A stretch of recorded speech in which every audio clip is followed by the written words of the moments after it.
Hey, Jam TV audience, this is show 142.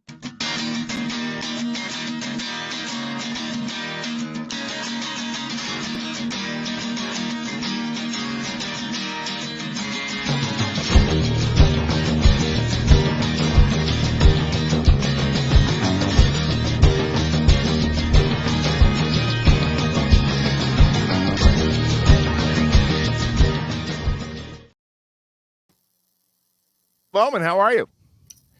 I'm good. I had a funny day, but I'm good, you know. Funny or funny?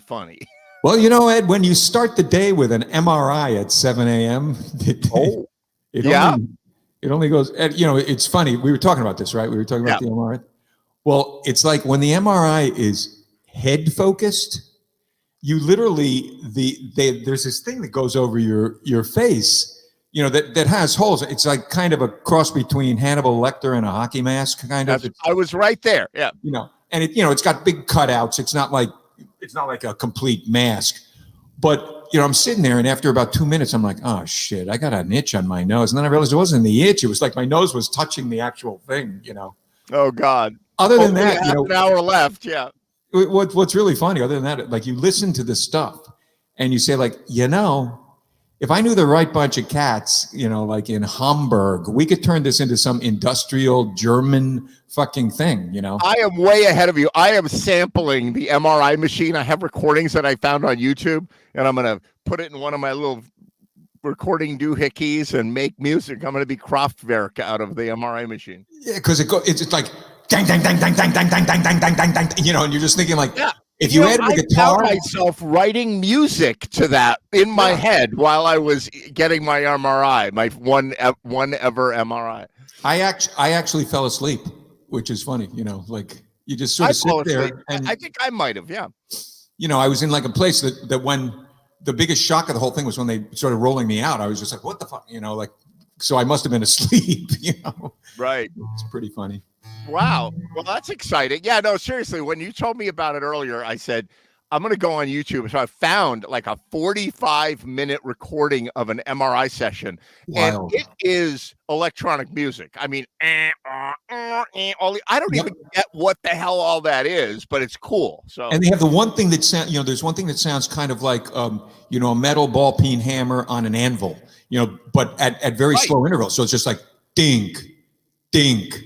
That's right. You know, put it all together. I always wanted when I was a young man, way before sampling, I always wanted, like a weird guy, right? I always wanted a collection of buzzers and alarms. Right. You know, like who makes the alarm clock radio, the sound? Who makes all that stuff? And so I wanted a collection, like a board with buttons that had all these things. Well, now I can do that with my iPhone and Koala. I can go on and I can have any MRI machine. There's no self-respecting drive time FM radio show that doesn't have a full bank of that shit, you know. Right. And like that's what I need to do. Like I need to play a prank on somebody who's napping and get like a 12-inch sonotube and like slide it over their head and then play loud MRI sounds. So they'll be like, wake up. I also asked the lady, you know, I mean, this was at like someplace in there's a medical building across from Walmart on, I think it's Main Avenue is what it's called, you know, and I'm talking, and a very cheerful, fun group of ladies who are like running the whole thing. But I'm talking to one on the way out, and I'm just like, you know, what is this? Like, what's going on here? And I'm like, you know, is it sound waves? Is it something? And it's not. It's like magnetism. It's magnets, you know, so it's electrical in a way. But the funny thing is, it's reading the hydrogen in your body. I don't think I even have any. So I didn't know that I did. To me, what am I, like the Hindenburg? I mean, I don't know what I have in me. You know, it's like all I know is the humanity. It's going to be like one of those. You know? Oh my God, play a song. Save us from ourselves. All right. We got another guest on after this song.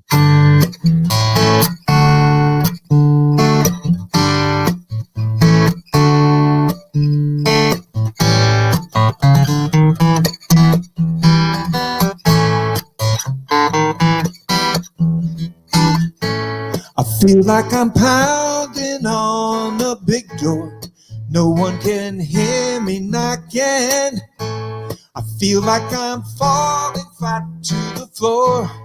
No one can catch me from falling. The hourglass has no more grains of sand. Watch as stop, no more turning hands. Crew of abandoned ship. The lights are on, but no one's in.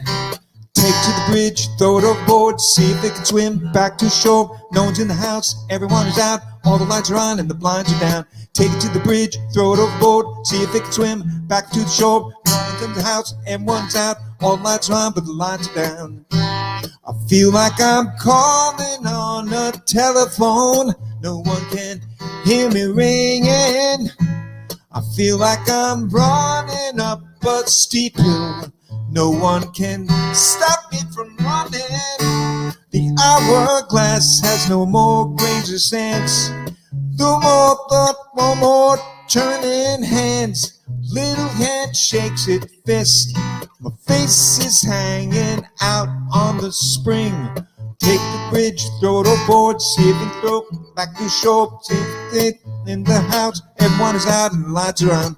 Take to the bridge, throw it overboard, see if you can swim back to shore. No one's in the house, everyone is out, all the lights are on and the lights are down. Take to the bridge, throw it overboard, see if you can swim back to shore. No one's in the house, everyone is out, all the lights are on and the lights are down. Take to the bridge, throw it overboard, see if you can swim back to shore. No one's inside, everyone's out, but the lights are out.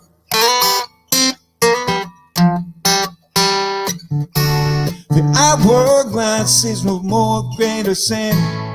Little red grains of sand. My watch has stopped, no more turning hands.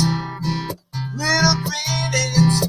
Take to the bridge, throw it overboard, see if it can swim back to shore. Everyone's out, no one's in the house, everyone's out and the lights are down. Take to the bridge, throw it overboard, see if it can swim back to shore.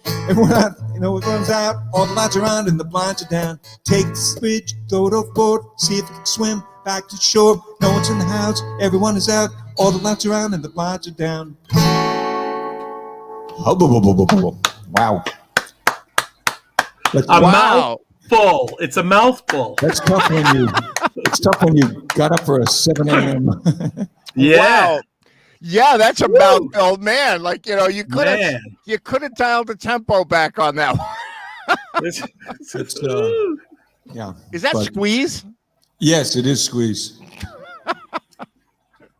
You're an ambitious man, Bill Doman. If you don't try and fail, you never know. That's right. Hey, David, how's California? California is sunny. The high was 73 degrees. Right now it's 69 degrees. Wow, we had a 73-degree high today, I think, or something like that. I think we got 75 tomorrow or something like that, or I don't know what. Yeah, maybe it wasn't today. I don't know. I didn't get out of bed, so. No, I'm just kidding. So listen, I host, I think I clued you guys in that I host another show which has an educational aspect, but it's about music. It's called Music in This Time or in Today. No, it's called Music in Today's Era. That's it. Might. Know the name of your own course. I got to know the name. We only shot 2 episodes so far, but we got 3 more coming in the next week. And I invited my co-host on that show, Nasir, one of my students at Bridgeport, to come join us tonight on Jam TV. And so welcome, Nasir. Hey, what's up? Hello, welcome. And he's the coolest. He knows. He has this encyclopedic knowledge about music, but I don't just mean older stuff. He knows all kinds of crazy stuff about music. So. I try. I mean, this is what I'm interested in.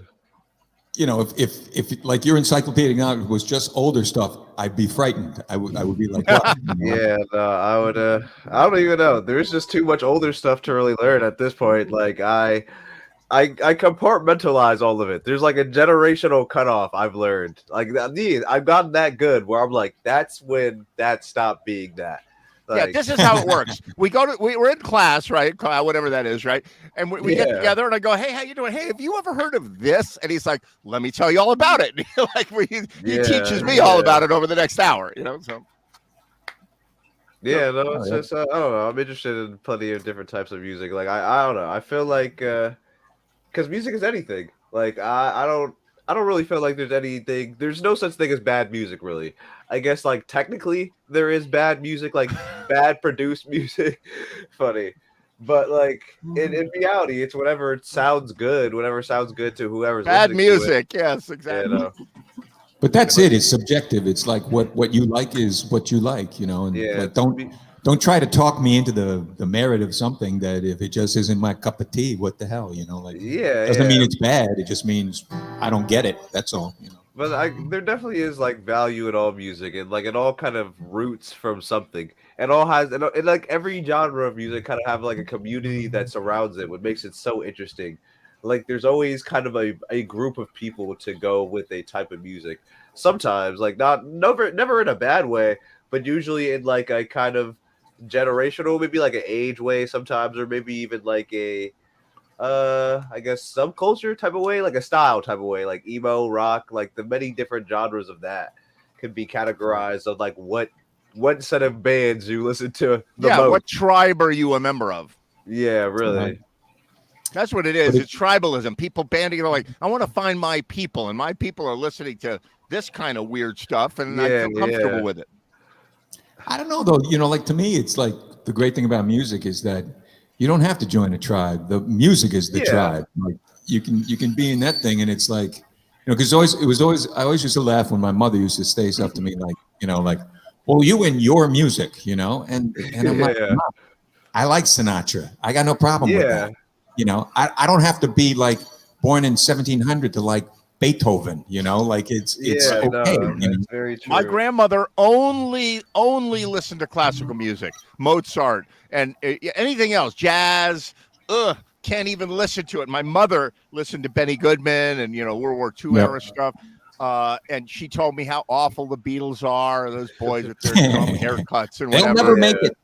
They'll never make it, right? And then, but she never relented. Even when they were famous, she was like, people have bad taste in music, right? Because probably the same thing happened in her generation of who was famous in her time. Like, her parents are saying the same thing. So and so was never going to be popular, and then that genre came You up. people with your Came jazz down. and your liquor and women, that jazz is for Yeah. bad people. Like, wait, what now?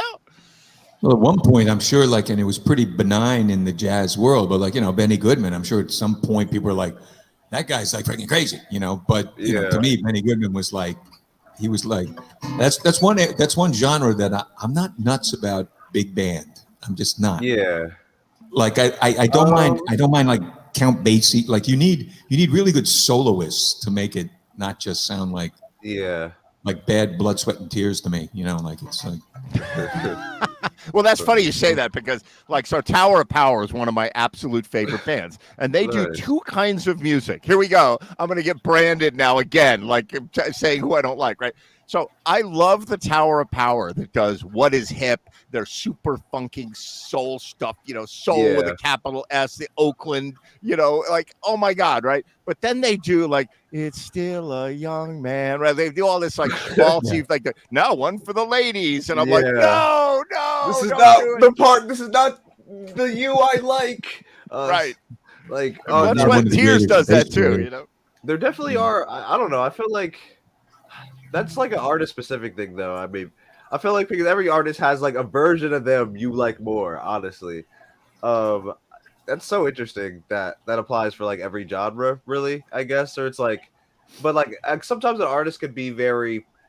I feel like most artists should be progressing. You know what I mean? Like I mean, to each his own, I guess. But there should never be really a stagnant point in their form unless they want unless they are like, all right, this is where I'm gonna stop.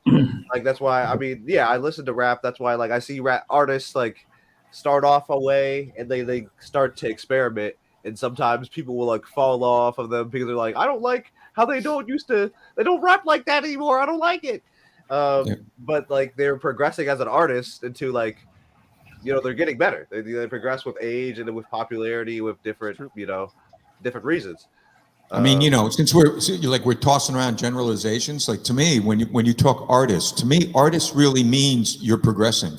To me, artist really means you start somewhere and it's a journey, and you're going somewhere. And I think of people like I think of people like Joni Mitchell. Like Joni Mitchell starts as a folk girl, and then she gets in this thing where she's playing with, heavy jazz cats, Wayne Shorter, guys like this. And she's doing like guitar tunings that I don't even understand. And she's playing with like some guys who have real bona fides. And she once had this quote like on this album where they were like, do this, and she laughed, and it was a little presumptuous, but she said like, yeah, it's like somebody going up to Picasso and saying, hey, do the blue period, and it's like, no, he was there and now he's moved on. It's like he's doing something else. We also talked like we were talking about like people who were capable of, like Stevie Wonder, who I hold on a level beyond, he had like a 4 or 5 year period. He had an amazing career, is still an amazing career, but 4 or 5 year period where he was as good as anybody ever, like good as the Beatles, good as anyone, But he also had some of the clammiest, worst fucking songs I've ever heard in my life. Absolutely. Thank God. I didn't have to say I love you. I mean, I get suicidal when I hear that, and I can't believe that Stevie would come to that. And it ain't like he had to do one for the ladies, because everything he does, the ladies like. It's like like weird. I don't know. Sometimes artists have like, every artist really has their highs and lows. I guess there's like, I guess I can not really oldies talk from a rap perspective. I know other genres, but like I guess that's where I can really put input. There's an artist I've known for a very long time. He's one of my favorite rappers. His name is Chance the Rapper. He's good on like features. He's good on singles. Yep. He's good on his albums. And then his latest album was such a like, please don't tell me this is where you are. Like, this is where this progression ends, because I don't like it. Like, he was fantastic to me. Like, he was just such a great rapper. Like, especially like his progression as a rapper from album to album. And then to end at that final album, I was like, no, I can't. You can't end here. But like that's not the end, though, is it? It's not the end. It's definitely not. He'll have another. I mean, it's like I used to go with this buddy of mine to see this guy named Todd Rundgren, and Todd Rundgren is as much of a musical chameleon as anybody that ever walked the face of the earth. Yeah. And I would go with my friend, and we're best buds, and we've seen him a million times.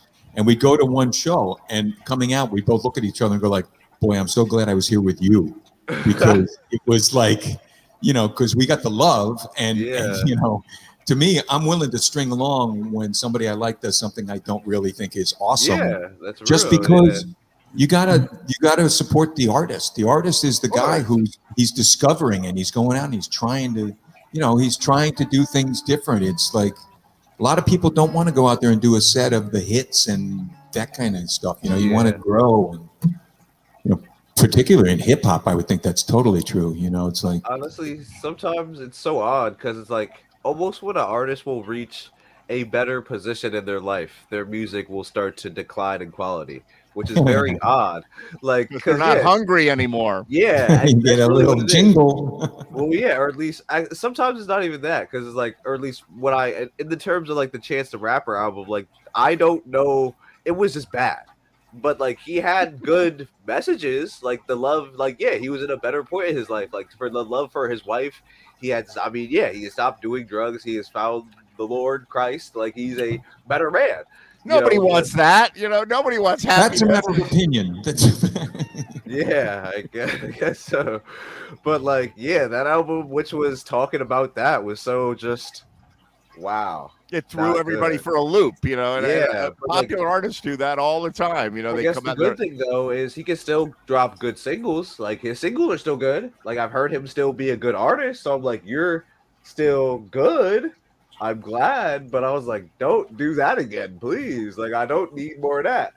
But I feel like, I guess, every artist kind of has this. I'm not personally a fan of this artist, but like the artist Logic, I don't listen to Logic, so I really know nothing about this. But like, I know sometimes, like a couple years ago, there was like a row of stinkers he dropped, like real not too good albums, and like fans are like, look at these good albums. These were the gold ages. He's gonna get back there, and I think he is starting to drop better stuff now. But it's just so interesting, like the wave it is. And it's like a curve, a wave, some sort of equation you could put, I mean, most all music is still kind of single driven, right? And that's the same of anything. It's, you know, whether it's country, whether, you know, there is no real rock anymore. Like rock is really kind of either dinosaur rock or country. Like that's what rock is. And like, you know, it just seems like it's, you know, nothing to me is less interesting than having to like put out something that sells. Like if it, you know,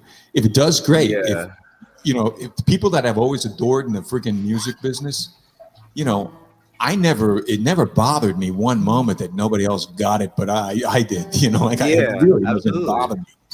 You know, you either like them or you don't like them. It's like, you know, music's something you can't help yourself. You know, you can't help yourself. You're like, sometimes you're into it. it's okay to be a part of like a niche following. I definitely am a person who, I am that person who is like, I'm okay that this doesn't catch on.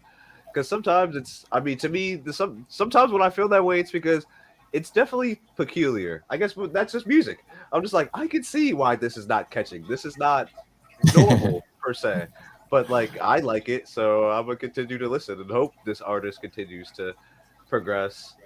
Well, I want them to be successful enough to be able to create. You know, like I want them to do enough of whatever the hell they have to do in order to create some revenue stream in order to be able to keep making music. You know, and sometimes, you know, sometimes it's stuff that like predated crowdsourcing kind of stuff. You know, like, of course. You know, there were things that predated PayPal and they predated everything. Where Patronet, they'd have like these, you know, these things where you would contribute, not so much specifically to like an album or a thing or something, but you know, you would just sort of do that. And sometimes you'd get product. You know, they'd send you stuff. Rundgren did this for a while, you know, and he would send you things that were, you know, they were, if you didn't like contribute, and there wasn't quite as much sharing at that point, you know, so if you didn't contribute, you didn't see this stuff. But to me, it's just like, I don't care if that's the direction you want to go on, be my guest, you know. And it's like, what makes me crazy too is people trying to sell you on things, you know. It's like, this guy's the greatest, and I'm like, and you know, if they mean like Tom Waits, right? That's what you're talking about, or Dylan? Is that who you're talking about? Who? Bob Dylan and Tom Waits. Is that what you're talking about? Yeah, but see, like Bob Dylan and Tom Waits, you've extracted one little piece of Bob Dylan and Tom Waits, which is basically their vocals, like, you know, and it's kind of, you know, where would we be in the world of even hip hop if the only thing that mattered was vocals? You know, it's like lyrics, you know, it's like message, and you know. I'm not gonna lie, the concept of like vocals kind of got, I mean, it's still there, but that got thrown out the window a long time ago in like hip hop, or at least particularly rap. Like, it doesn't matter. You don't have to sound good, honestly. So I'm not gonna lie, that's kind of what I like. So I'm that guy. Like, if you sound unconventional, I would love that sound. I love unconventional voices. If that like makes when sense. Kanye came out with that song where he sings like he's never sung anything in his life, and everybody was like, "You're a genius." And I listened to it, and I'm like, "What's happening? What is going on?" Don't This is on push the the radio. acts of Kanye. No, I joke. But Kanye is definitely, I don't even know what to say about him anymore. Like, me and Ed have had multiple conversations about him. I don't know how you really feel about him now. I still think he's a very great artist. He is just a peculiar man. And That's for all it sure. is. So, Bill Nolan, this is a music show, so we're going to continue with Kanye West. It's like, this is so not like a good setup for anything that I'm planning on doing here. Oh, I'm so sorry. Do some Kanye. Come on. We can No. I mean, anything. Just cut out this section. This never happened. You know, on to the next.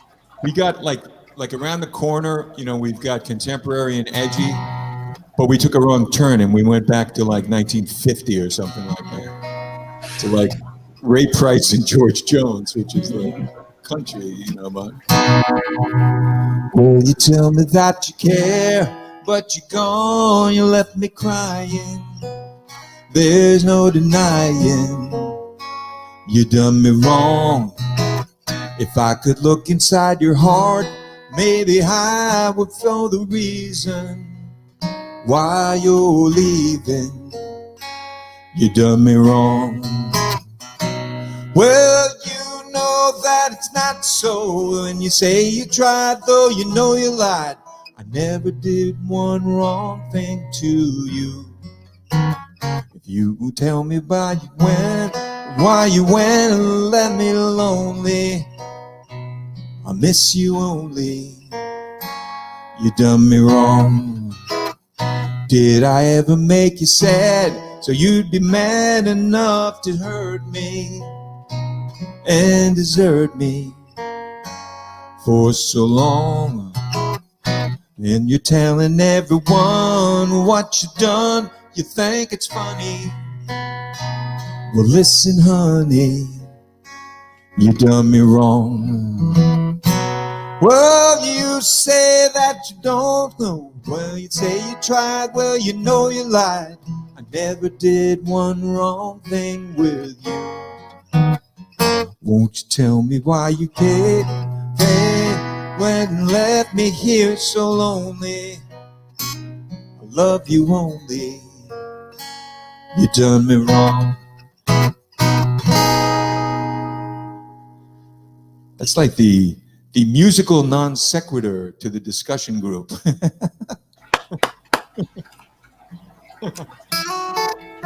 Yeah, that's like old Kanye. That reminded me of old Kanye. Well, Kanye can't sing like George Jones. I know that much. That He is, certainly can. Good stuff. Now, speaking of people that completely sold out, like to do mainstream music, Crazy. Lorenz Fish. That's it. that is so true. Did you bring your theremin? That's it, man. Talking about unusual That's it. places. How you Matt, doing, I don't know Lauren? if you heard this, but you're going to see something now. Unusual place. I have my Claribox out today. Oh, your Claravox. That's amazing. So for some Yeah, reason, I they're gotta advertising go. those to me now. Like Moog is sending me ads. Like you want to buy this, don't you? I'm like, They're listening. yeah. They have some left over. My impression is they stopped at 2,000, which is what they said they were. Oh, then they're selling me another one. Which one are they selling me now? The new. Well, they do have a new analog. That's the theremin. one, yeah. This is the Etherwave, Right. and it's supposedly pretty good. It's solid, but it costs a lot more than the Etherwave. Etherwave used to be about $450. This new one, it's called the Etherwave. You can't get anything for $450 now. No, but for $50, I got a new theremin from China. Oh, you did? It is terrible. You're frozen, Ed. There you Duke go. Audio, DOUK. I'm frozen? You were. Oh, okay. So China, yeah. So Lorenz is supporting the communists now. Wow. So what did you get? What? Let me see that theremin you got from China. I want to see that thing. Hey, if You you're got on another one TikTok, from you're Italy, supporting right? China. You got a theremin from Italy, right? What was that? Euro something. Switzerland. Switzerland. What is that one called? The open theremin, the little one. Yeah, that's a really competent theremin. That's the least expensive competent theremin I could recommend. I want to get that. At about, For those people out there looking for a recommendation for their theremin, we have one here. well, Hey, Ed, I have to split. I'm sorry, but I. Oh, Bill Noman, great to see you. Have a great. I Where are you had headed? a friend who's playing locally who came to one of my gigs, and I have to Plug reciprocate. your friend's show. Plug your friend's show before you go. Neil Curry, who is from Liverpool. He is a great singer. He's a great songwriter, actually, and he's playing at a place that I'm playing next week. But he's at Magic 5 Pie Company tonight, which is in Norwalk, and he's like 6:30 to 9:30, and the pie is good too, by the way. But but I got Bill to go. Noman, good to see you. Nice to see you all. Sorry. all right, Bill. nice song. There it is. There it is. So now we're really on the theremin. Like that's what's going on. I don't even know where I misplaced it to. Oh, the Chinese one. What's that one called? What? It's from a company called Duke, DOUK. Okay. Audio. Okay. Duke Audio. Never heard of them before. And He's looking for it. He's going to find a theremin or a bird, one or the other. the bird's over here. I know where she is. I don't know where this theremin is. I was so disappointed with it. I put it back in the box. Wow. Put it up in a pile because I'm doing okay. I'm always doing some kind of renovation. That's cool. Yeah, basically, Naz, Lorenz has a bird that is basically a theremin. It's basically a theremin. You know, That's like you interesting. wave your hand at it and it goes, "Ah!" right? So Ooh. he'll play something on that theremin you got there. Is it plugged in? Never Yes, it actually is. seen one in real life. It's Sure, I interesting. will. Now I got in Earworm, the tune Little Egypt, Ray Stevens, Okay. old tune, All right. running through my head, and I'm working out. It's really tough to get a satisfying solo because I'm like playing this instrument, Yeah. monophonic solo thing. I get a satisfying version out of it, but it's fun anyway because it's got a lot of notes that are bendy and slide around. And so anyway, I'm gonna stop talking about it. All right. I'm ready. We're gonna stay with you here. Okay. Okay. Okay, this is one of my favorite voices too. It's a synthesized voice. No, I think that's the bird. I see feathers. That's Crazy. I woke her up. She was over here munching on a big gob of millet. And, stand by. I see feathers on that antenna. Wait, I gotta see what that looks like. Let's get a closer look at this thing. That's- That looks more like a bird than a. there she There it is. is. There it is. Okay. It's Very Motorola. nice. There we go.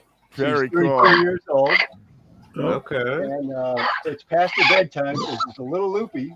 oh. But let's show them what we can do for her. Look. There, you're gonna get your harmony played by the bird.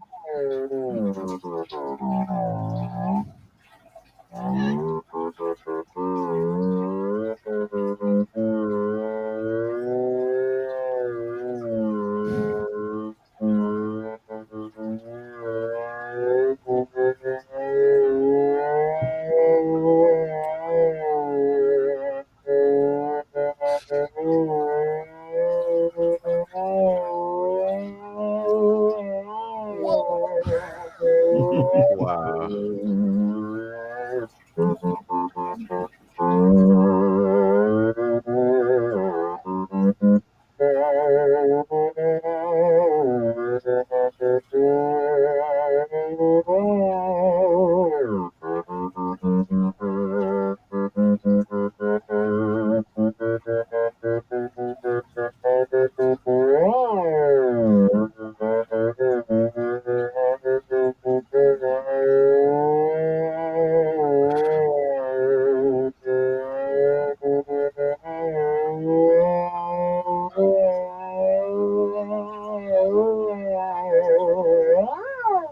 But she's complaining.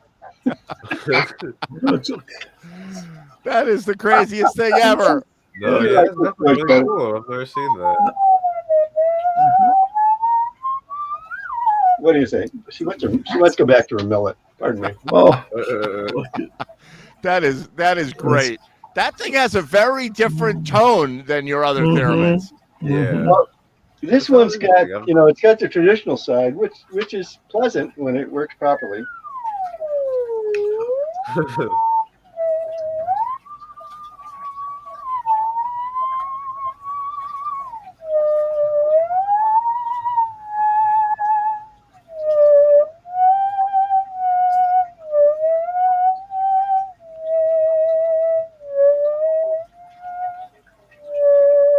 Etc. So that's really a nice voice. That's an analog voice. Mhm. It has a switch. Traditional. That's an analog mode. And you can do some fun stuff. Has a Moog delay circuit. Moog analog delay circuit is really.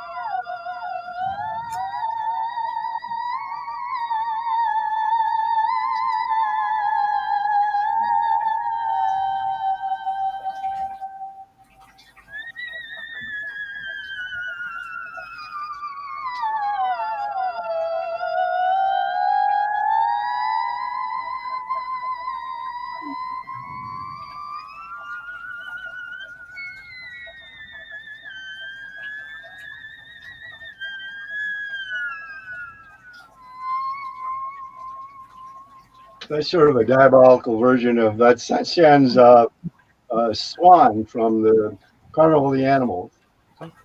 That's great. That's a Oh, really that's cool very instrument. So, how did Moog Synthesizer get into the theremin business? They didn't.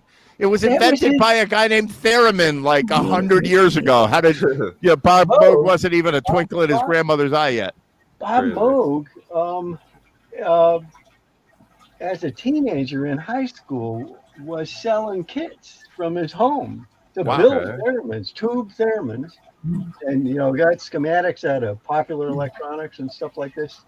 And Very so he was innovative. selling these kits.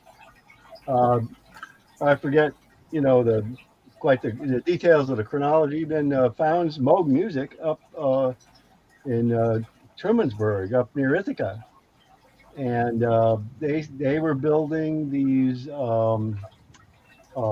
big cabinet style. They're similar to the RCA thing, the tubes, and Right. nice sound. I mean, they're as good as those RCAs, which are frankly they're limited. They look great. They look like wild, crazy thing out of the past. That's what the first ones all look like. It's this crazy, mad scientist machine. Right. Was there ever a theremin, like a moment when normal people bought lots of theremins, like it became a thing? No, Not quite. Yeah, almost. Actually, Because like the accordion, Lawrence Welk came out and played the accordion, and all of a sudden everybody wanted an accordion. the closest in recent years was 2020, which was the centennial of the invention of the thing. Right. And a lot of people started to hear about it and they go, "Oh, well, maybe I'll get one." So they got all kinds of theremins were sold out all over the place. Right. But That's when I got it. When was the centennial? It was like 2020. 2020. Yeah. Yeah, I bought my Theramini just before that. I guess they were marketing them like crazy, and Sure. I stumbled into a good deal and was like, how can I not have this thing? And I actually played it live at my jams. Like I brought it to my jam, and I had the accordion and I had the theremin, and it was like that, like mad scientist thing, Yeah, well, that's a great machine. I like that one. It's fun. I have one of those too. But it's not. It has no analog component. It's basically a synthesizer with a theremin interface. Yeah, right. It has a scaled down version of the Moog Animoog synthesizer. Right. And the only reason, as far as I can tell, that it sort of got a little bit of limitations is because processor selection. I think it's a little underpowered for going for the full shooting match of being able to add lots of features. Right. You would with like an iPad with Animoog on it. You got all kinds of stuff to get. Even this Right. one. So this one has the traditional side, which is pretty nice. It has a pretty good voice. The volume section is kind of dodgy design. A lot of people have trouble with it. I'm starting to have trouble with mine. Actually, I started last summer to have trouble with the volume section. Anyway, the digital side, modern mode, is a serious synthesizer thing, and the software that goes with it. Woo! You've got all kinds of stuff that I don't know what they mean yet.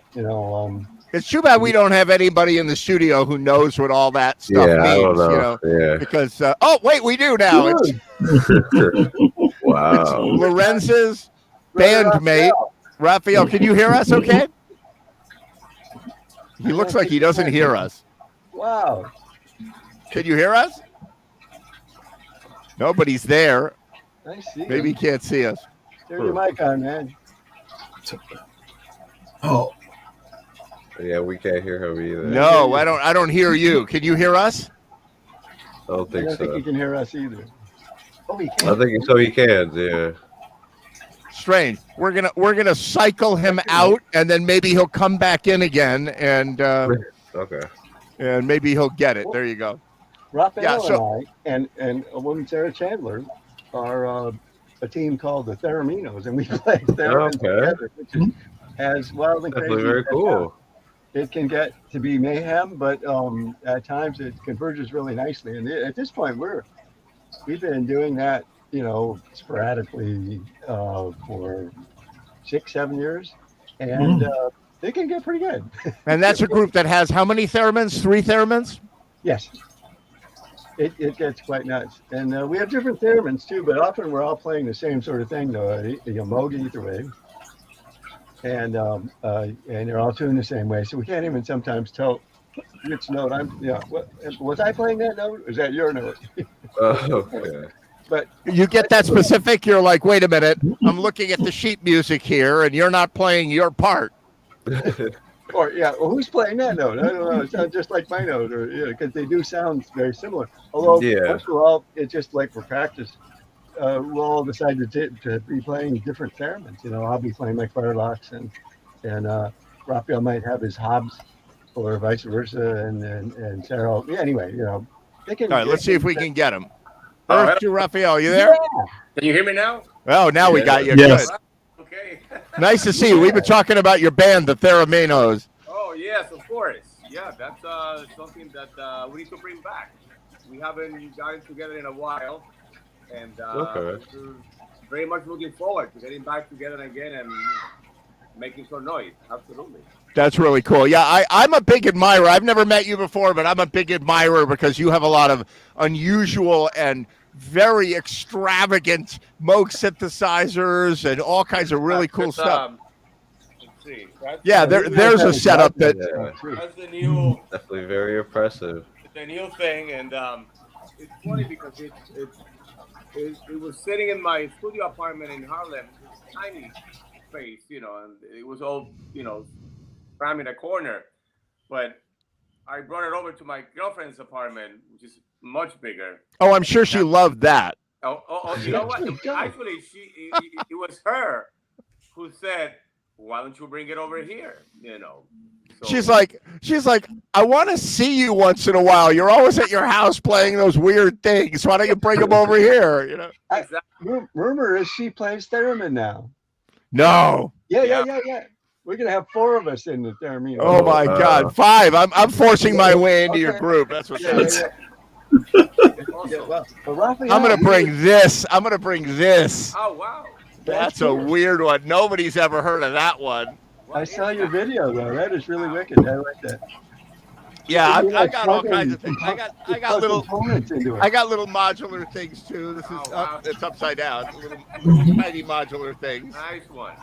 And yeah, I'm into that stuff. So I admire your collection of Mooger Fogers, whatever they're called. If I can, Yeah, give us a tour, man. Yeah, let's see. Let's take a little studio tour. I'm gonna solo you out here. Hold on. So there's the old school, right? And then you have the one on the top, this one and this one. They're just new. I just got those recently.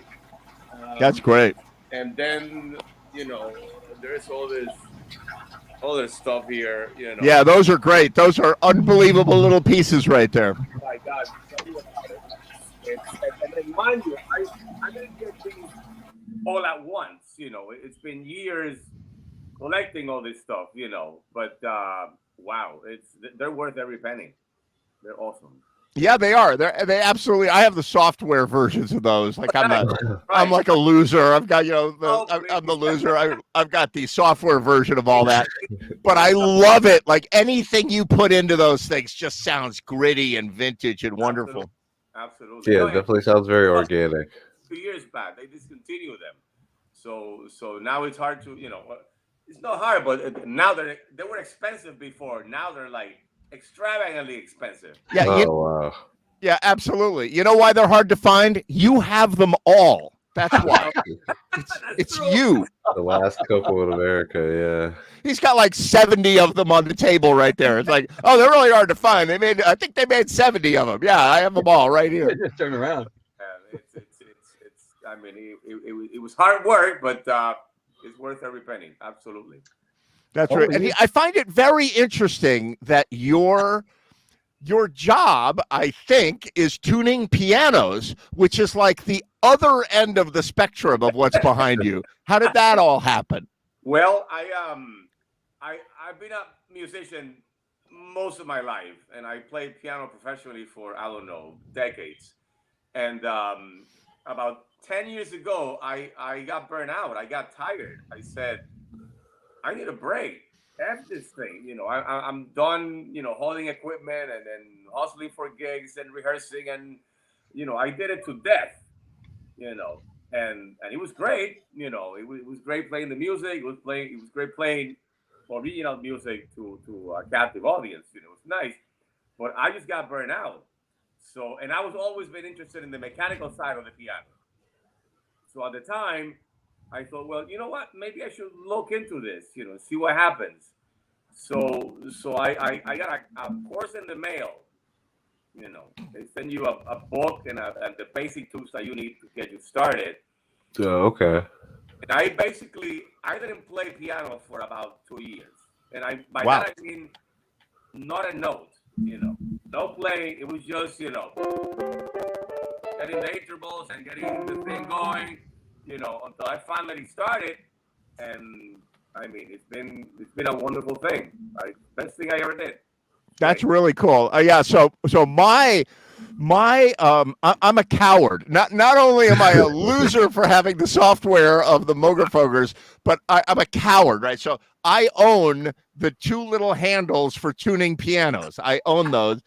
And so, okay, here's what happened, right? So a friend of mine, the minute the pandemic broke out, a friend of mine sold her house. It happened right as in March of 2020. Okay. A friend of mine sold her cabin that I was renting from her out here in the Poconos, and there was a beautiful piano there, a Samick, I think it is. Yes. And beautiful. Like, I took the cover off it. She's like, I bought this new, and I haven't had it tuned in 15 years, and it's been in my cabin, and it's been freezing cold in the winter, and it's probably in bad shape. So she said, you can have it. Just take it out of there. Otherwise, I have to throw it in the dumpster when I sell the house. You'll be doing me a favor. So I took it here to my little tiny place, and it's sitting here, and it's way out of tune. Like, I play it, but it's so out of tune that it's crazy it's crazy, and so but I took the cover off it thinking I'm gonna find like a mouse and a old nest and like sap and like garbage and gum wrappers just rotting away from the inside out. Right. Yeah. And I took the cover off and it looks like brand factory new. That's great. Everything was in wonderful shape. So I'm like, okay, I'm gonna have to learn because there's no piano tuners here. I'm in the Poconos. I'm in the middle of nowhere out here. Yeah. And I tried to find a piano. Of course, the pandemic broke out, and like nobody. They're like, nope, there are no piano tuners. Nobody will come. Yeah. So I'm like, no problem. I'll just learn how to do it. It's got to be as simple as a guitar, right? Just more strings. Okay, it's nothing like a guitar. Oh. It's not. It's like all you piano tuner people are crazy. You're all crazy. There's like ancient art of like, it's like crazy stuff.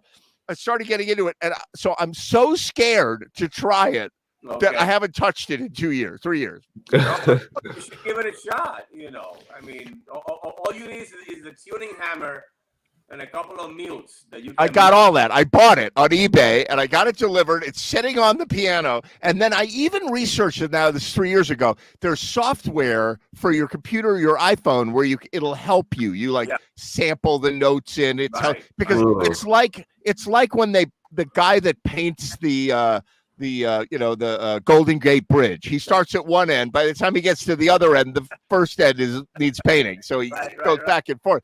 And the piano is like that. If you start turning this one, and now this one changes, and this one changes. So there's a whole thing to it, and it's so far out of tune that I'm going to have to try at some point. No, absolutely. Figure something out. Yeah.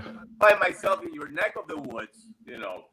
I'll let you know. I'll invite you out to the Poconos. I'll show you all the waterfalls, and I'll take you to visit Jethro, my giraffe friend at the animal center. How about that?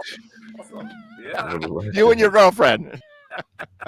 Absolutely. But that's a very cool thing. So what kind of piano player were you? Classical, jazz? What was your thing? I started like everybody else learning classical. And then I discovered jazz and rock, and classical went out the window. Which is pretty great. I should have kept that classical training, going. But once you hear, I don't know, in 6th grade or something, and once I heard, King Crimson and the Mahavishnu Orchestra and Return all those guys, I was like, oh my God. Fuck Mozart, man. You're like, I want to be Joe Zawinul now. I don't want to be Mozart. I want to be Joe Zawinul. So that's how it started, And I was born and raised in Puerto Rico, so I eventually went to I did 2 years in the conservatory in San Juan, and then I eventually went to University of Puerto Rico and did a bachelor's degree in performance. And then and mind you, I'm practicing 4 hours a day every day, like there's no tomorrow. Right. And one thing leads to another. You get into a band, and that leads to another one, and then you go to this one and the other one, and before you know it, I'm touring, I'm recording, I'm writing for music for TV and theater and commercials. I to the States, to the Europe. Then I moved to New York, thinking, well, it's time for the Big Apple now, Yeah. And I moved up here in 2000, summer of 2000, and for 13 years, all I did was practice and play. I was working as a music teacher during the day, to pay the rent and eat. But at night, it was relentlessly, hustling for gigs and bookings and practicing and just, ad nauseum. And it got to a point where I said, I'm tired, man. That's it. Yeah. That's very interesting. I by the way, David, I want to say to you, I hear some noise in the background, and I'm having trouble hearing our audio. Your microphone, Rafael, is a little bit quiet, so that's why I'm muting you, David. I've been noticing. Yeah, I'm noticing it. Maybe I can make an adjustment. It's too nice out in LA, and your air conditioner is on. That's what's going on. Oh, you're hearing the. I don't know. I don't even know. The aquarium. Yeah. Oh, the aquarium. Kill the It's fish. the aquarium. Shut it off. Eat the fish for dinner. That's Throw them out the what you're window. hearing. Yeah, you're hearing the aquarium. They sell fish It's in the grocery store now. Okay, you don't need those. You get So- replacements. Just today we don't. Let me see need what to I be- can do.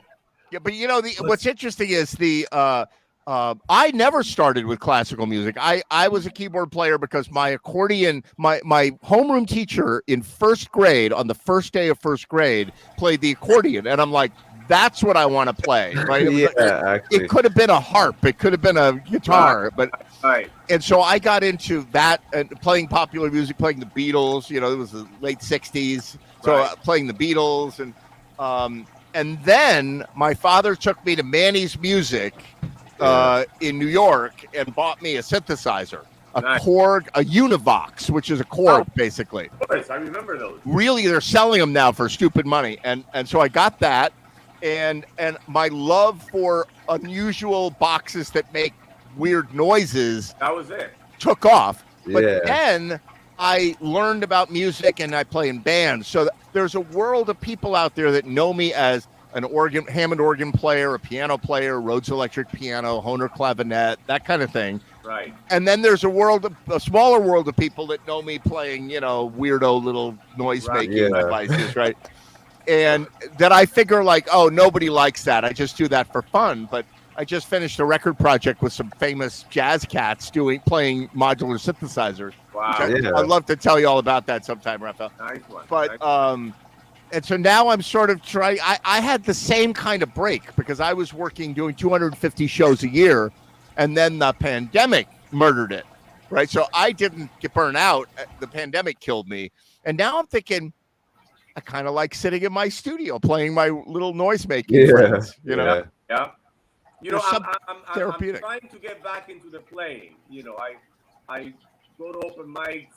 I book, some little thing in the city where I bring a piano and play, trying to get my trio back together because I miss it. Once a musician, you're always a musician. Yep.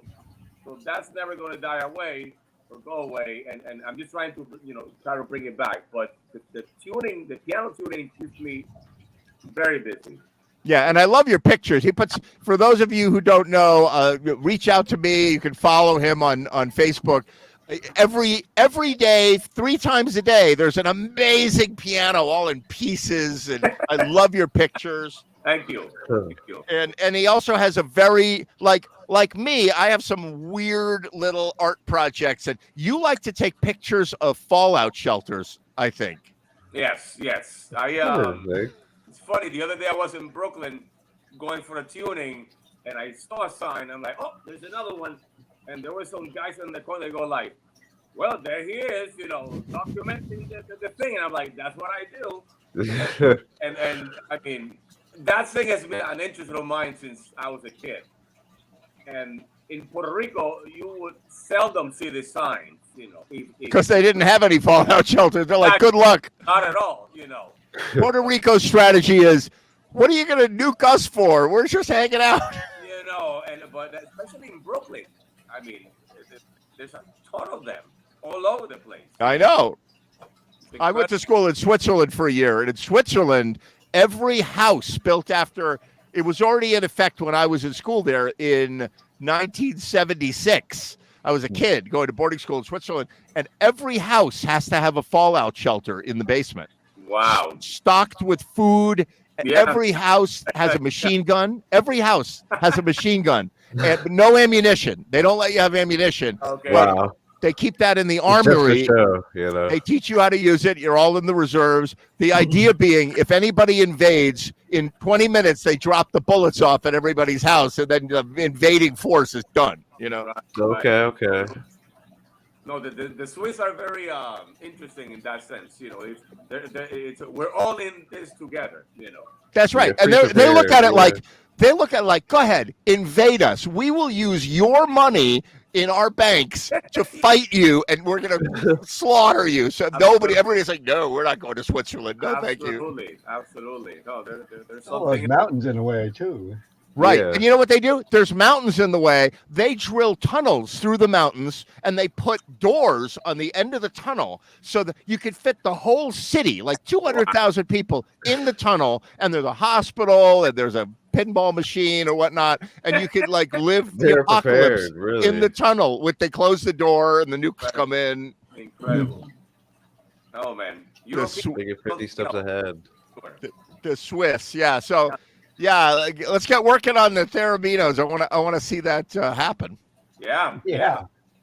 Hopefully, actually, Lorenzo and I saw each other Tuesday night, and we decided that anytime soon we need to get together and get this thing rolling again, because I miss it, and he misses it too, and Sarah does too, and Emily, my girlfriend, she can't wait to join and start going, woo, so, Yeah.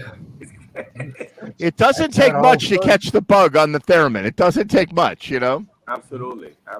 What's very interesting about the theremin is, when I first got into it, because I have a Theramini, right? Oh. And I got it just like, how can I not have one? I have to figure this out. I've never, if there's ever another pandemic, I'll get into the Theramini more. Right. But it's sitting right over there, and I do use it sometimes in music, but I'm not good at it. But what I've noticed is everybody that plays the theremin plays it differently. Yeah. Oh, absolutely. Really differently.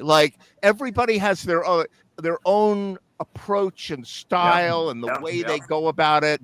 And it does sound vastly different. Everybody, you could close your eyes and listen and go, oh, I know who that is. I know who that is. It's a very individual instrument. It's a very personal thing. Okay, that's That's interesting. one of the cool things about it. That you make it your own. You can watch other players and take what they're doing, and pick from this one, that, and the other, and then you put it into a blender. You come with your own way of doing it. That's right. Well, so when you play with the Theraminos, do you also incorporate your synthesizers? Sometimes, but I try to keep it simple, But I moved some of the Mooger Foggers to the theremin, but you know what? I should do that. I should bring some of the synthesizer stuff and incorporate it.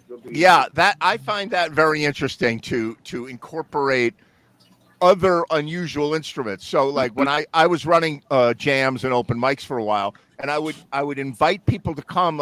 We would do Britney Spears. We had a band that we did Britney Spears songs on accordion, ukulele, tuba, and what else? Oh, and a djembe, right? So it was but it was the limitation created what the music sounded like. Exactly. And we learned the music, and we did it like it meant something. We did it like it was important. Oh yeah, As long as you do it with purpose. And that's what's cool about the Thereminos. I can imagine if you really take it seriously, Yeah. whatever it is, as strange as it is, it becomes awesome. Because it's like, or I guess just to interject, like it's so interesting to me that I guess there's like a group of people playing this because like I only really know this for like like old horror movie music, literally. Like that, I really wanted to say something about it. There's not really like much of a conversation, but like you don't even hear it in new horror movies either. Right. Like that's a old sound, really. Or sci-fi, science fiction. Yep. And it's like Robbie a the whole- robot and a theremin Yeah, going in the literally. background. Yeah. So, yeah. But that's because those filmmakers were forward looking and they went yeah. like, this thing, I can own this. I can have this sound in my movie and I can own this unique sound. Yeah. So evocative. That's why you find it in Hitchcock. Psycho and a couple others. It's you especially the way you're playing some crazy minor key thing. It can get so spooky, Right, haunting. because every idiot has an orchestra and every idiot has Yeah. a piano and a like guitar, traditional stuff. Honestly, like it would be great to hear a movie utilizing it. Like that would be a good movie nowadays, utilizing music like this. I mean, music is a very important part of every movie and everything like that. So like you gotta have the soundtrack to go with it, and these instruments are perfect for like nowadays soundtracks because they're so distinct. You don't hear them anymore. Right. Especially like Unfortunately, a few cases, but they're not that great. We're a friend of ours, a fellow of the Raphael and I know Charlie Draper. He's in the UK. yeah. He played on this Disney series called Loki. Okay, yeah. yeah, I heard about And, Loki. Yeah. For about a year during the pandemic lockdown, we Yeah. were getting on the Lydia Kavanaugh workshops on Sunday afternoon, and Sunday afternoon over here. It's 5:00 over there in London, and Charlie couldn't tell us what he was doing. Yeah, And then- NDA stuff. And then he says, "Okay, I can tell you that they're releasing the series, and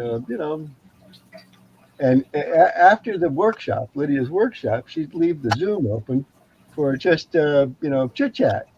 Yeah. And in the chit chat, there's just a few of us, and he's going, honestly, it's not very good. The best part about this thing is the theremin, and it's like there's not a much theremin either. So Yeah. I had Disney for a little while to see the Beatles thing, right? I think it was on it. I don't know what it was. Yeah. And I watched some of the Loki, and he's right. It is terrible.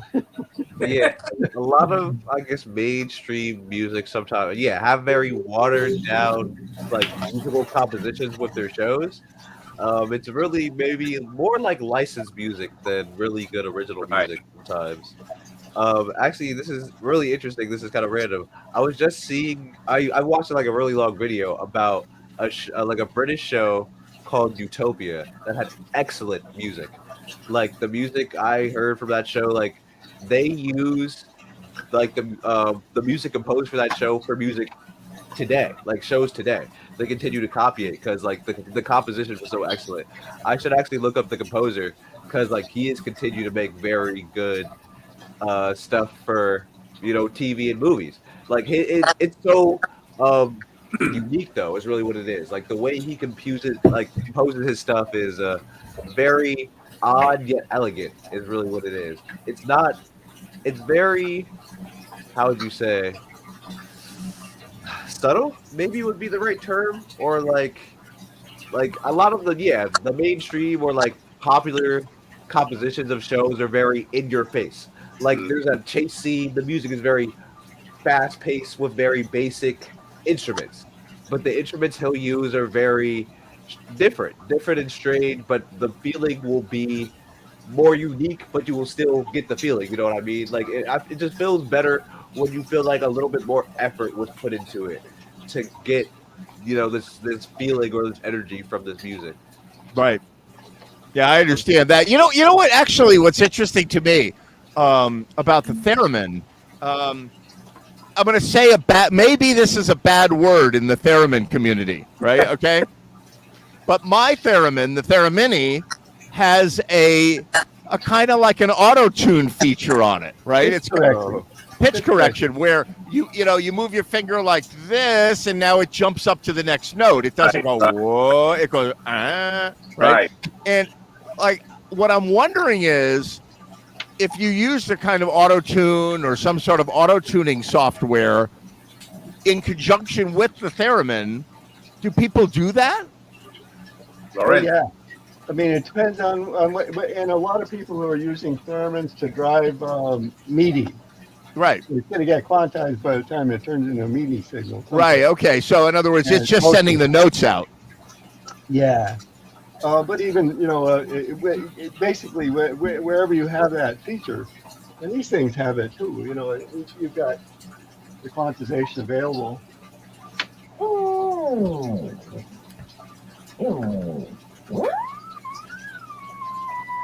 Oh, I hear it. It's auto tune. It's T-Pain. Right.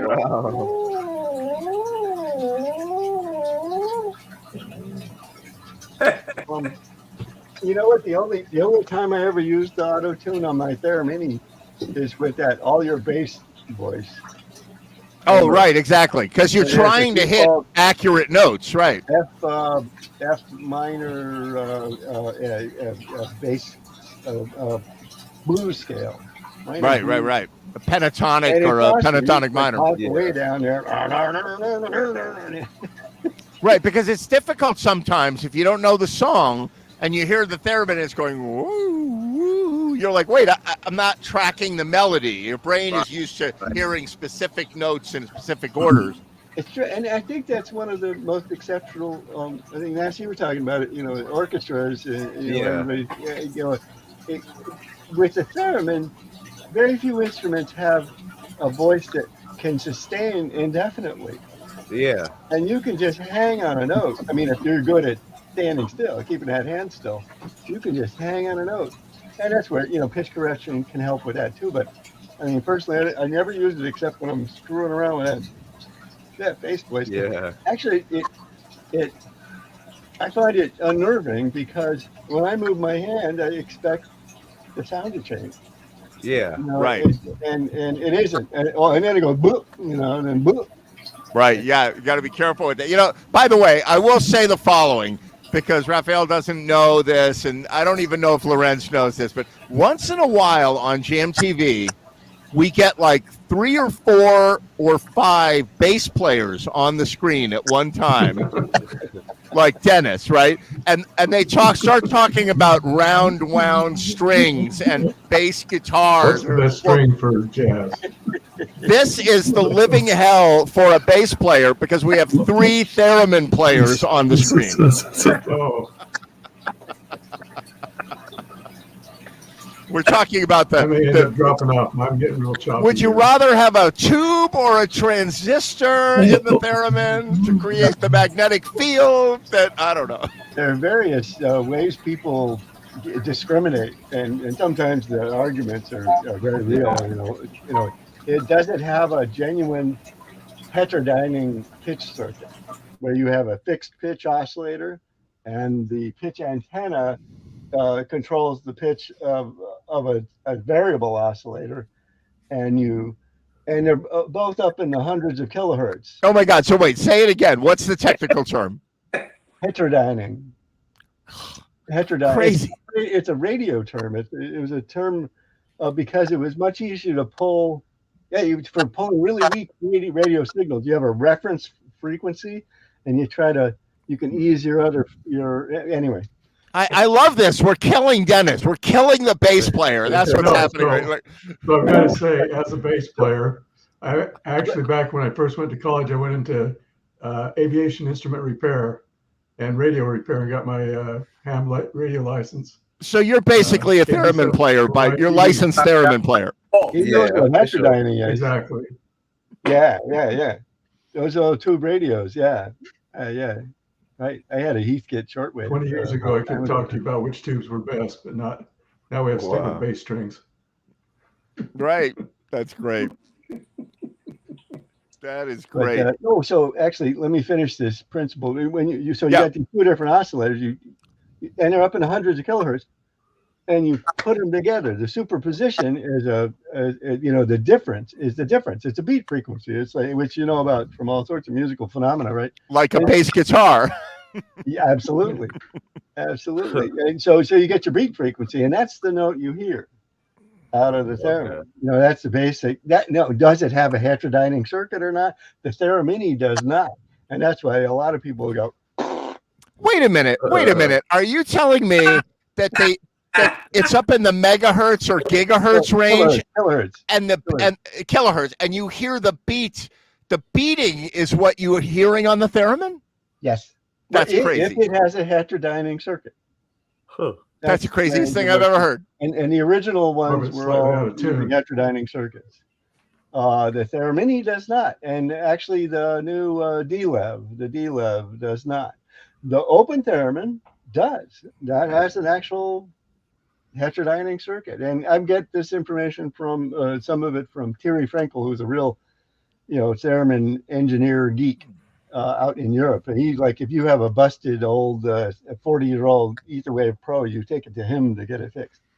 Or anyway, he's had a hand in the software for the open theremin to improve its linearity. I don't know what it was like before he got his hands on it, but I think it's pretty good. So he did a great job on that. It's really a usable theremin, this little open theremin. But it's got a real heterodyning circuit. But the D-Lev, this brand new thing that's a one-off, this guy's making them. I forget where he's located.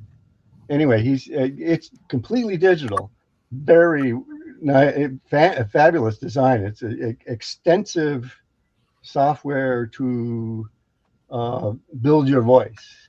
A lot of vocal formatting. Right. The synthesizer stuff is quite beyond me, but I've taken a look at some of the tech specs, and it's baffling. It's like, whoa, it's on a what? I don't even know what that is, and they got some in there. So do any of you guys know what Temu is? Temu, Temu. All right, so Temu, you might have heard of AliExpress, right? Yeah. Which is Yes, Temu. Temu. So Yeah, AliExpress is a something like that. Chinese company. They're like Amazon of China, Yeah. but the stuff on there is like kind of questionable, like what it comes from, right? So I've recently been hacked by the Chinese, and they sent me this thing called Temu, and it's like a store, but you could buy everything for like a tenth of the cost of in America, delivered by airmail, right? So in my shopping cart on Temu right now, I don't have the nerve to actually buy it. It's not so expensive, but I'm scared to buy it. It's a tabletop Tesla coil. So you put your hand next to it, and lightning comes out of this thing. It like goes into your fingertips. I see people surviving this thing. Like, somehow you have to be grounded or you're dead. It's like 20,000, 30,000 volts, right? And I've got to figure out how to turn that into a musical instrument with a theremin, with the lightning coming out of the theremin. So if you hear something bad happen to me, you'll know what it was. Yeah, I'm sorry to hear about that. Playing those fields. I saw some video of somebody playing, the stators or something like that. Well, what they do is they put square wave modulation onto the Tesla coil. But apparently buzzy, right?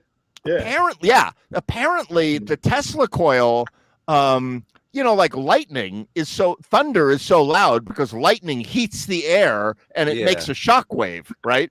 Well, the little one you have, I see all the people on the demos, they have like headphones on, like noise canceling because it's so loud that your cat will go deaf. You got to be really careful with this thing. Oh yeah, watch out for your animals. Yeah, so I don't know. Like I've got to. It sounds intriguing. It's $35. It'd be like $400 in America, but it's $35. I'm gonna go get one. I bought something like that one time. When they shipped it to me, I got a box full of toothbrushes. Just saying, they delivered. What are you going to do? Send it back and pay for that? Right. Yeah, That's it. It's impossible to get a hold of them. I've you got send all an kinds email. of square wave modulation that I could put out of this thing, all these Oh, different yeah. modulating sources. And if I can hook this up to the Tesla and survive, it may be kind of cool. Actually, I was gonna say, unfortunately, I have to head out. We're Nasir, great to see you. You know what? Before you head out, I'm going to play a video, and Okay. I want you guys to watch this. Which one I'm going to play? I'm going to play this one. This is kind of cool. Check this out.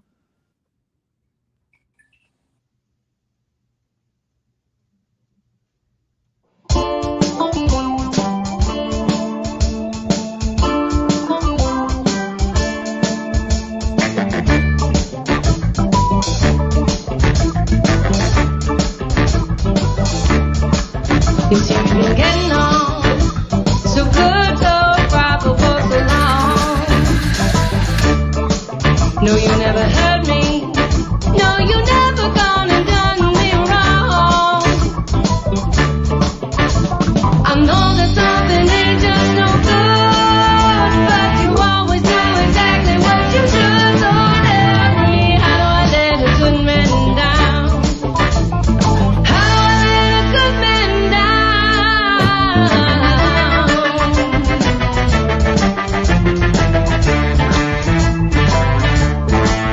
You gotta believe me. I didn't mean to find nobody else. I don't wanna hurt you, but I got to do right by myself. You make me happy, but it gives me thrills. You give me comfort, but it gives me chills. So tell me, how do I let a good man down? How do I let a good man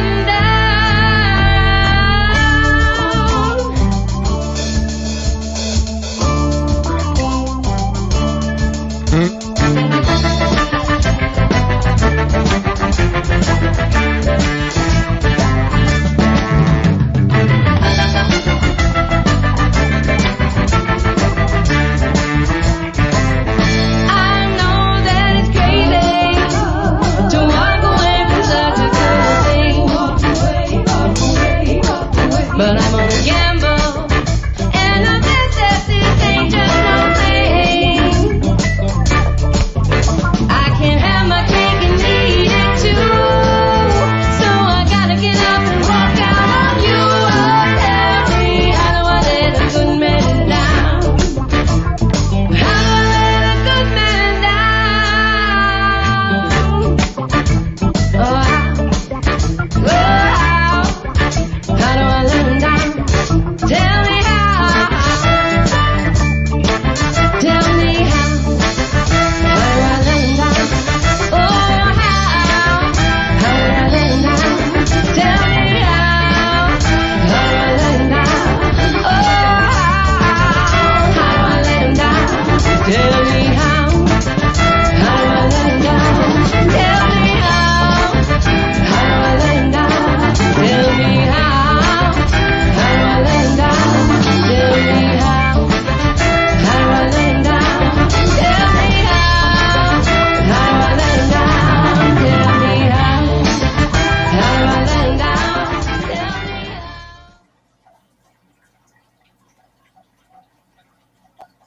Cool. There. We used to do those during the pandemic. We were all unable to play together, so we produced. Everybody did their part at home, and we stitched it all together and made it sound like we were together. Wow. Amazing. And we spent way too much time doing it because we had nothing else to do. We were sitting at home with nothing. Exactly. So that was Nasir, who was on the show, and he's one of my students. I teach electronic music at Bullard Haven in Bridgeport, Connecticut, and he and I are working on a lo-fi record. Does anybody know what that is? Cool. Holy cow. Yeah, you know what it is. Lo-fi. What's wild about it is, in the last few years, I've heard some lo-fi stuff, and it sounds like the music that my dad would listen to. That when I was a kid, I was like, oh, that's awful, right? And it sounds like it's played on like a really lousy turntable, and it's warbled, and it's like scratched, and there's sounds of scratching and the tape breaking, and that's the whole point of lo-fi. So I'm like intrigued with lo-fi. So I've gotten all kinds of electronic tools together to do lo-fi, and including a really cool thing that I had a guy in Portland or near Portland, Oregon, build me. I'm unzipping it. This is like a Walkman that is modified with all kinds of controls on it, right? And so you can control the speed, you can slow it down, and you can make the tape go, and you put a cassette in it, and you control these controls, and it's pretty wild. Yeah. And so I think that I'm gonna like change this kid's life, right? So Nasir, who's 18, he comes into class one day, and I go, "Hey, would you be interested in doing some lo-fi music?" He proceeds to tell me about the 30-year history of lo-fi music and how young people today are listening to a lot of lo-fi music. It's a thing. And I'm like, oh, I guess my dad listened to it, and now the young people are listening to it. Right. And it literally sounds like Lawrence Welk on a bad turntable. That's what it sounds like. Which is perfect because I'm ready. I play the accordion. I'm there. So that's the thing. Yeah, so we've got to do some collaborations or something, Raphael and Lorenz. I would love to. I'm totally digging what you guys are doing, what you guys are into. Absolutely. Anytime, I mean, I got all this stuff here, and also have the acoustic piano here. I have a melodica. So there's resources to spare. So you're gonna tell your girlfriend. You're gonna be like, okay, I got good news and bad news. The good news is I'm here and I've got my stuff, but I'm gonna invite people over who also like this stuff. And she'll be like, oh well, no. I don't want to meet anybody who also likes this stuff. I say, okay, I'll cook for you guys. There you go. My girlfriend will sit and like I'll bring a synthesizer to her house and she'll be like, what again? What is that? Can't we watch TV like a normal person? You're not going to there you go. Are you? Oh my God. Well, very nice to meet you guys. And we're probably going to call it for tonight on JMTV. I'm going to play one more music video, and I really very nice to meet you, Raphael. Nice meeting you too. Nice meeting you all. And I'm looking forward for the next time. Absolutely. I hope to have you back one of these days. Absolutely. And Lorenz, great to see you as well. Dennis, Yes. David, California. Yes. And I'm going to play one more song and enjoy. See you on JMTV next week for show 143. All right. Absolutely. All right. All right.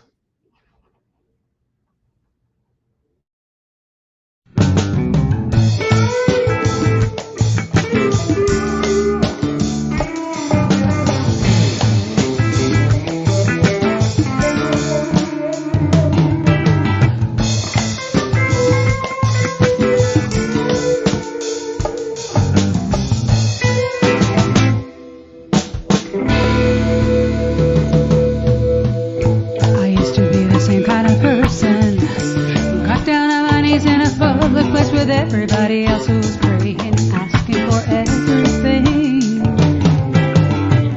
I knew all the right words, the verses, and the rituals, the beats in my hands. Couldn't tell you now, just a sign or a symbol of something I had learned. So I ask you, can you hear me when I'm praying all alone? When I'm praying